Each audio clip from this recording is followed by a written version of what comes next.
My name is Eric Flaco Alegria. Both my parents are writers and I'm a journalist, and I have been a globetrotter all my life.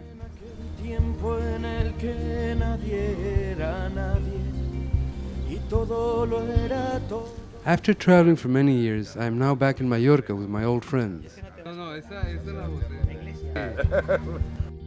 Mallorca is a place where I grew up, and it has had an extraordinary importance in my life. In the 60s, when we were all hippies and the village of Dia was full of artists, the famous poet Robert Graves, a renowned Hellenist who was also a family friend, told me something I would never forget. He told me that the passage of the sirens recounted by Homer in the Odyssey might have taken place in the straits between Ibiza and Formentera. And why not? Robert Graves, a brilliant scholar and a great iconoclast, was perhaps the first to question Homer's gender. He sustained that Homer might have been a woman, if she existed at all. Graves made use of his incredible arsenal of knowledge that was totally credible and quite unquestionable. Another of his theories, for example, was that Mallorca was in fact the garden of the Hesperides, and therefore this is where the apple of discord came from, which was the indirect cause of the War of Troy. The poet Claribel Alegria, very good friends of the Graveses when she lived in Dia in the 60s and 70s, but who today lives in Nicaragua, remembers those years and of Robert above all. Robert era un ser extraordinario. Era un gran erudito, un iconoclasta. Era un hombre conocedor de los mitos, como creo que no hay ninguno, sobre todo de los mitos griegos. Era un hombre también irascible y generoso. Él estaba dispuesto a compartir su sabiduría con todo aquel que lo quisiera. A mí me enseñó muchísimo. Así como Robert dice que Ulises a lo mejor era dos personas, Ulises y Odiseo, yo pienso también que a lo mejor la Odisea son dos libros. Una que cuenta el viaje real de Ulises de Troya para Ítaca, y otro es ese viaje surreal, donde él se enfrenta a la muerte. Y yo fíjate que pienso que Ulises era un ser de una gran profundidad y que la aventura que hizo no solo fue una aventura geográfica, sino que fue también una aventura interior. Y eso que te decía antes, que Ulises fue un héroe a pesar suyo, que él no buscaba eso.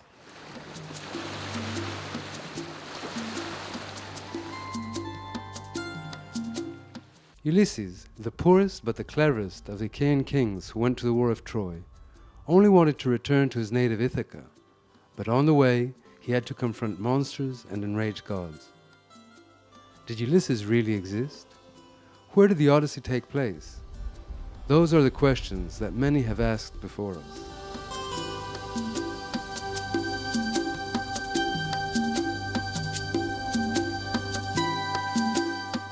There are three places quoted in the Odyssey which all experts agree are real and are easily identifiable.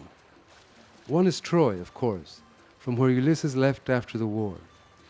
The other is the land of the Ciconians, the town Ulysses and his men raided and then got drunk on their victims' wine. From there, Ulysses sets for Cap Malea, where, according to Homer, a strong north wind, or Meltemi, swept them to the shores of northern Africa. This is where the real Homeric myth begins, with the legend of Odysseus. From Cape Malea, Homer says that Ulysses and his men were swept off to the country of the Lotus Eaters, somewhere in northern Africa. It is said that his men ate a hallucinogenic substance, which made them forget about getting back home. Then comes encounter with Polyphemus, the one-eyed Cyclops who wanted to devour his crew, but whom Ulysses managed to trick and escape alive. All the stories that follow are about a man who confronts death, and the importance of the myth is not where they took place, but that Ulysses, a mere mortal, manages to trick the vengeful gods that want to kill him. In every myth, there is an emblematic lesson that has become so universal that it is part of our everyday language. Who hasn't heard the saying, "Beware of the siren's song"?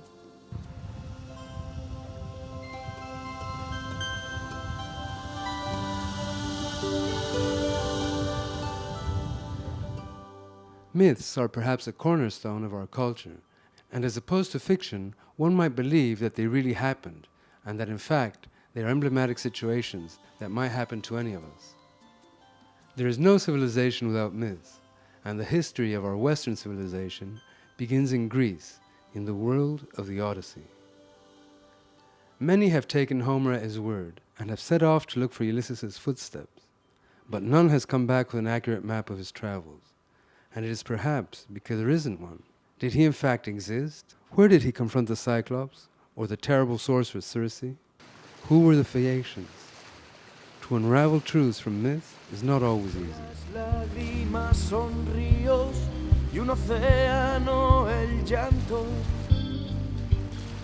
After the discovery of Troy in 1868 by Heinrich Schliemann, the academic world was aroused, and many believed that if the War of Troy was true, then the Odyssey was true as well. And a mad rush began to put flesh and bones on the mythological characters and find the places where the Odyssey, one of the most important myths in our culture, might have taken place.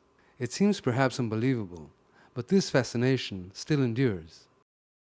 At the beginning of the 20th century, a French Hellenist, Victor Bérard, decided to reconstruct Ulysses' voyage.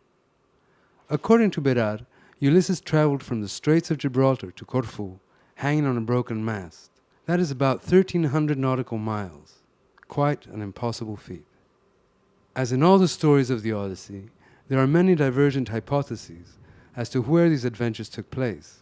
The historian Tim Severin, for example, maintains that Ulysses followed the shortest and most logical route back to Ithaca, and that all of the adventures written by Homer took place in the Ionic Sea. Others say Ulysses' adventures took place all along the breadth and width of the Mediterranean Sea, and make him go through the same places 2 or 3 times. There are as many maps and theories as there are explorers who have tried to retrace Ulysses' footsteps. But as Aristophanes, the 2nd century Greek philosopher, well said, the person who finds the cobbler who sewed the sack of the winds that god Aeolus gave Ulysses will be the one to find the map of the Odyssey.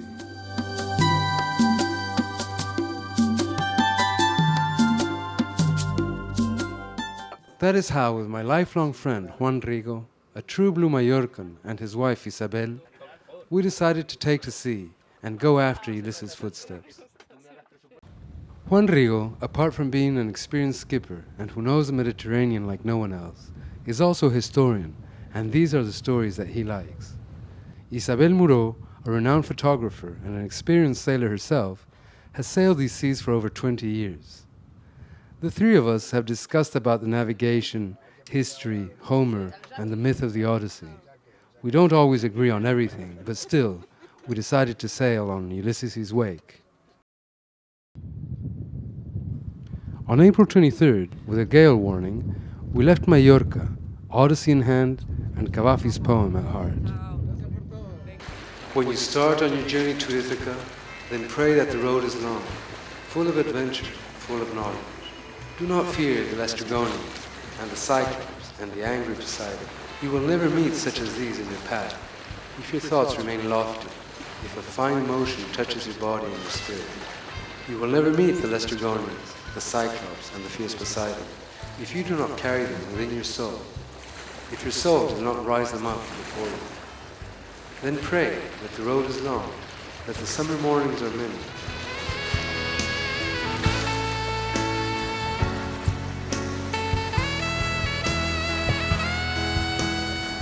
Our first stop is Cabrera, perhaps one of the last virgin islands in the western Mediterranean. This island has been a refuge for pirates and sailors since time immemorial.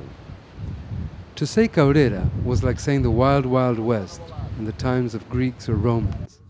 But there's a lot of evidence that this natural port was known to them, and more than one ship has floundered on these rocks. Today, Cabrera is a natural park, and is just like Ulysses might have seen it in his time. This island, like so many others in the Mediterranean, could be taken as a place where Polyphemus had his cave, or where the giant Laestrygonians sunk Ulysses' fleet by hurling huge boulders from the rocky cliff tops and then devoured his crew. Some even say that this was the island of the beautiful goddess Calypso, who fell in love with Ulysses and held him captive for 8 years, offering him love and eternal youth.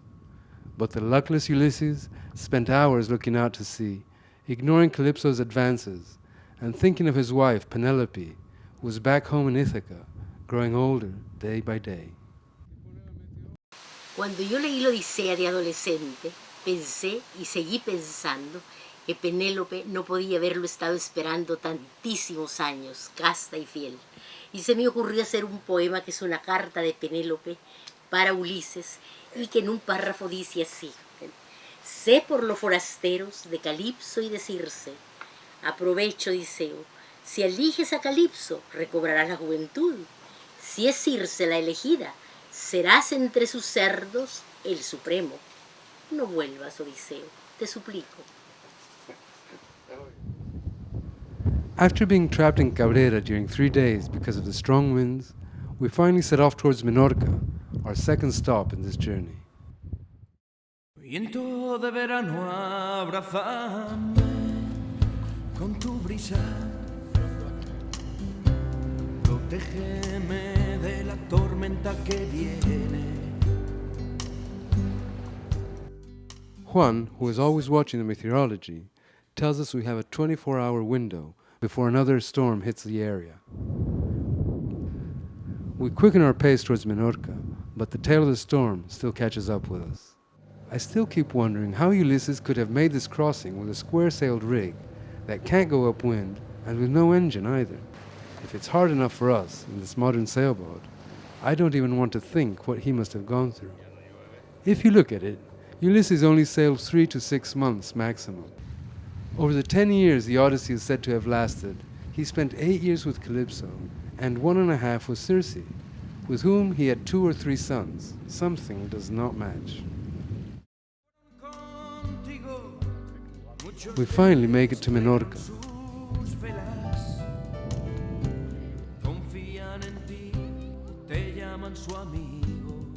A beautiful little island with whitewashed houses and a long megalithic history.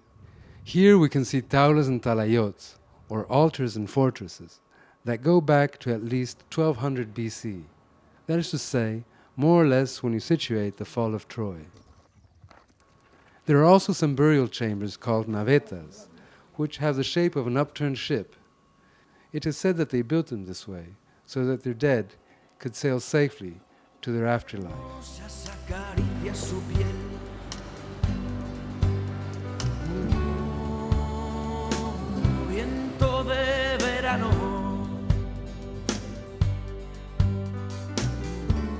Today, it is thought that this culture of megalithic towers and cyclopean walls that is common to the islands of Mallorca, Menorca, and Corsica was imposed by the neighboring Sardinians. And it's almost for certain that these Chardins or Sardins, that also figure as mercenaries in the War of Troy, navigated the Mediterranean along more or less the same route we are doing today. That is to say, the islands route.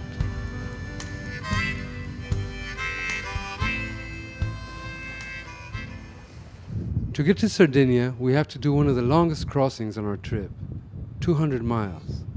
That is about 32 to 40 hours of sailing, if everything goes well. Sailing all day with a good breeze and after a good supper, each one of us does a 3-hour watch on deck.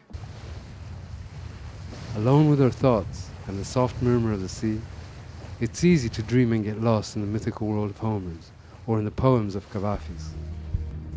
Always keep Ithaca fixed in your mind. To arrive there is your ultimate goal, but do not hurry the voyage at all. It is better to let it last for long years, and even to anchor at the isle when you are old, rich with all that you have gained on the way, not expecting that Ithaca will offer you riches. In the early morning, a band of dolphins opens our way to our destiny. An auspicious omen, no doubt. Officially, Sardinia belongs to Italy, but in fact, it is still an indomitable island. Just by looking at their flag, you can tell they are free pirates, and that they have a very long, rich, and ancient history. This is the second largest island in the Mediterranean, and before it belonged to the Spanish crown of Aragon. In the beautiful city of Alguero, they still speak Catalan, which makes us feel very much at home. This is a very hospitable city which hasn't sold its soul to the devil of tourism and still dreams and looks out to sea. The Sards are a very proud and special people. Being excellent mariners themselves, not only did they expand the megalithic culture at the tip of their swords, but they also formed part of the Confederation of Sea People that raised and torched the Eastern Mediterranean after the Trojan War, and brought with them the end of the Bronze Age and the beginning of the Dark Age, which would last for 4 centuries, until Homer appeared in the 8th century before Christ.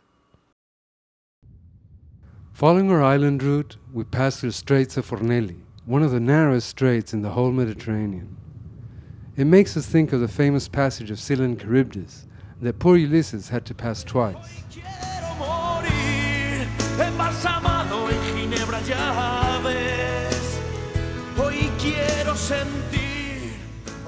Ulysses had to choose between going near the 6-headed monster that would eat out part of his crew, or go near the other shore and be engulfed by Charybdis, the black whirlpool. Even if this isn't the exact spot where experts place the Homeric passage, the beauty of the myth is that you can shape it to fit your own needs, and each one of us is the author of our own Odyssey.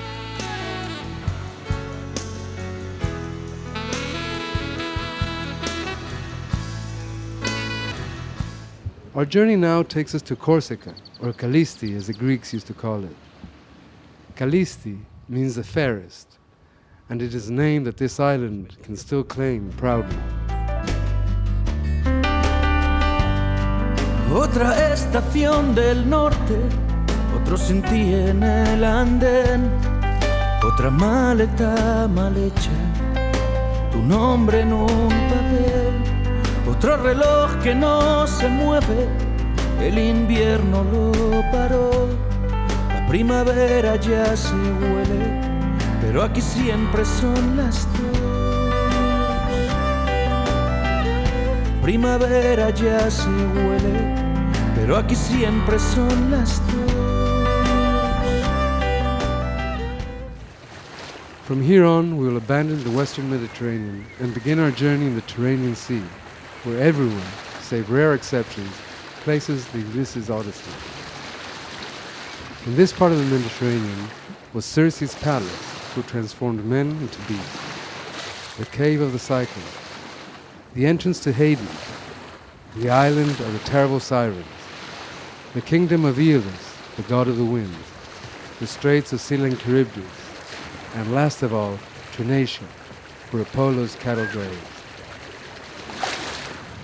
From Corsica, we set sail to the island of Giglio in the Tuscan archipelago and head for the Straits of Messina.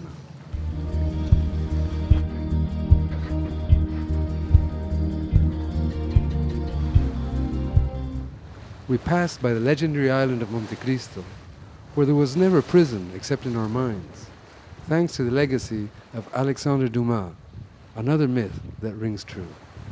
We traveled through the Pontine Islands and the Feligrees, or the Fields of Fire as they were called in those days, due to the frequent volcanic eruptions.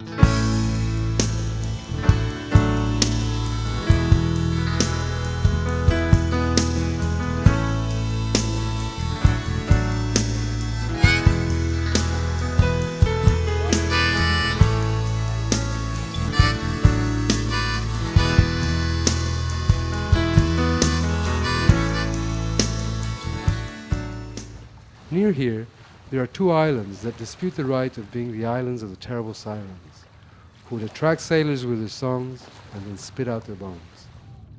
Ventotene is one of the islands where this adventure might have taken place. This spectacular island reeks of history, and the locals claim that it was here that the episode of the sirens took place. Quando se marchó da San Felice del Ceo, pasando por aquí con el barco, después de 2 días de navegaciones, y el tiempo no estaba muy bueno. Y entonces con el barco de la época, 2 días es mucho, es una navegación muy larga. Y entonces, pasando por aquí, he dicho a la gente del barco, los marinos y todo, de leerlo. Sí, su tripulación, sí. Para porque para no escuchar la voz de la sirena, canto, ¿no? el canto de las sirenas, que se encontraban aquí en esta isla. Y luego se marchó para otro sitio, para Grecia. Pasó por aquí por el hotel, ¿no? Pasó por aquí, claro. Daniel, Esa es la isla. ¿Esta isla para ti qué es? El paraíso y el infierno, un poquito y un poco. Sueño con volver, sueño con volver,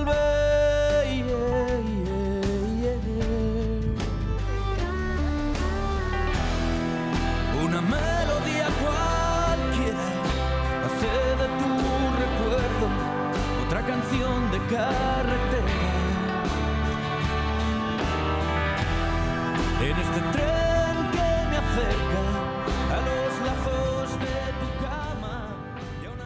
Although all these places are strikingly beautiful and have a long history, it's hardly likely that Homer got to know them or had direct reference of them. I am sure that if Ulysses had sailed these waters, he would have mentioned Stromboli, the volcano that juts out from the sea and is still called the lighthouse of the Mediterranean. It was probably the Greek colonizers who traveled the Mediterranean after Homer that gave these places the names that appear in the Odyssey, and not the other way around. After all, that is what colonizers do the world over.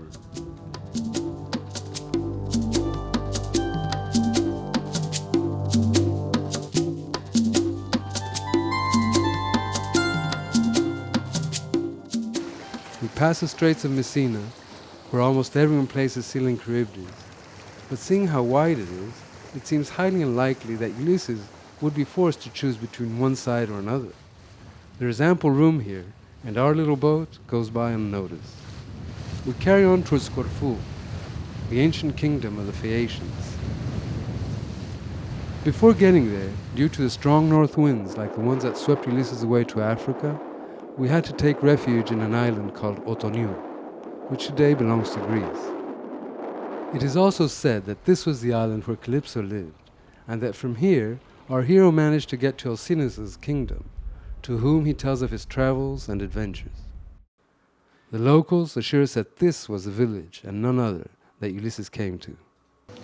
They say that this village was one of the stops of Odyssey, the first stop in that island, Right. where the king came and they invite them to go inside to the town.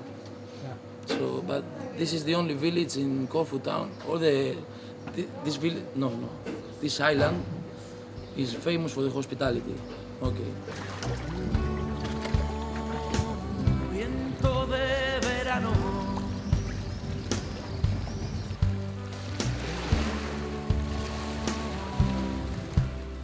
Yeah. Corfu is Ulysses' last stop before being taken to Ithaca aboard the black Phaeacian ships, which were said to travel faster than thought. This is, so to say, the next to last stop in the Odyssey. Having come this far, after 5 weeks of sailing, and covering all the places where scholars say the Odyssey took place, just a stone's throw away from Ithaca, I realize I don't want to end this journey just yet. I still have a lot of places to see, and what I have discovered is that Ithaca is not a precise geographical location. It is within each one of us. And the Odyssey is in fact a map, but a map of our own lives that we draw and navigate through as best we can. One shouldn't be in a hurry to get to the end. Ithaca has given you the beautiful voyage. Without her, you would never have taken the road. But she has nothing more to give you, and if you find her poor, Ithaca has not defrauded you. The great wisdom you have gained with so much experience, you must surely understand now what Ithaca's mean.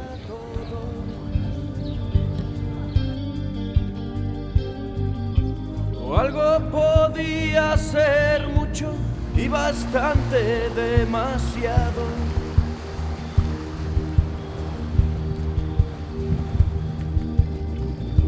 Donde las lágrimas son ríos y un océano el llanto.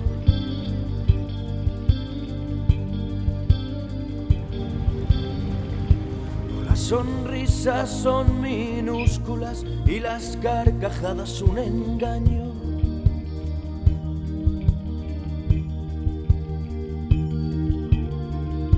Me llaman optimista de sonrisa blanca, por dentro va el llanto.